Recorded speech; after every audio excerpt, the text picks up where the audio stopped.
A major legal case about college admissions wrapped up today in Boston. It concerns whether Harvard, one of the most selective schools in the world, is unfairly discriminating against Asian American applicants. But as William Brangham reports, many believe the case could also have implications for affirmative action nationwide. It's part of our ongoing look at ways of rethinking college. The case alleges that highly qualified Asian American applicants are being denied admission because Harvard is using other non-academic measures to intentionally keep their numbers down. This trial has certainly shed some unflattering light on the inner workings of Harvard's admissions process, but it's also worrying many supporters of affirmative action. That's because the case is being shepherded by a man named Edward Blum. He's a well-known conservative legal activist who has twice before brought major cases to eliminate affirmative action in education. For more on this case, I'm joined now by Kirk Carapezza. He's an education reporter at our sister station, WGBH in Boston, and he's been following this very closely. Kirk, welcome to the NewsHour. Good to be here. The group that is representing these Asian American students allege that Harvard is intentionally discriminating against them. Can you tell us a little bit more? What is their argument? The group argues that Harvard is systematically rating these students lower on personal scores. In their closing arguments today, the plaintiff's lawyers said Harvard is stereotyping Asian Americans, describing them as quiet, math or science oriented, book smart. They are accusing them of racial balancing, which the Supreme Court has ruled is illegal. You can't use quotas in college admissions. And so they're basically arguing that if you took those racial considerations out of it, that these highly qualified students would be getting into Harvard at higher rates than they are now. Is that right? That's right. This group, led by Edward Blum, this conservative legal strategist, hired an economist, Duke economist Peter Arcidiacono. He looked at 6 years of Harvard's admissions database, and he found that Asian Americans are being discriminated against. He also found that African Americans and Hispanics are much more likely to be admitted if you do not consider the personal scores. He referred to that as racial preferences.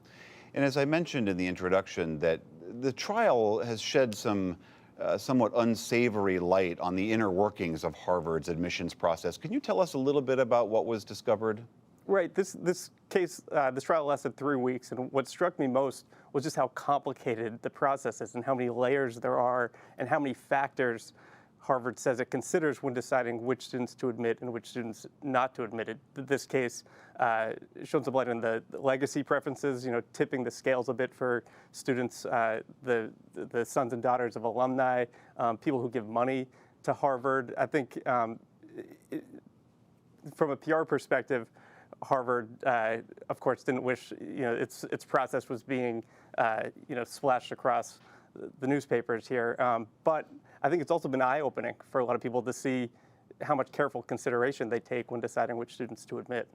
And what was Harvard's rebuttal to this? I mean, they're obviously being accused day in and day out of racial bias. I mean, what has been the overarching thrust of their defense? Right. Harvard points to the data and says the data speaks for themselves. Harvard says Asian Americans now make up about 23% of admitted students. That compares to 6% of the U.S. population. Harvard is saying that they want to build a diverse class, that when they're educating future leaders, they want to make sure that there's a lot of diversity on campus so people are experiencing people from different backgrounds. And so they point to the Bakke decision in 1978, where the Supreme Court pointed to Harvard as the model in higher education for considering race, and race can be one factor among many factors when deciding which students to admit. I know that this case that affirmative action itself is not, quote unquote, in the docket, but as I mentioned, Edward Blum is this man who has brought many cases that very overtly try to chip away at affirmative action in education. Let's just say that he wins this case. What is your sense about what the impact on affirmative action more broadly could be?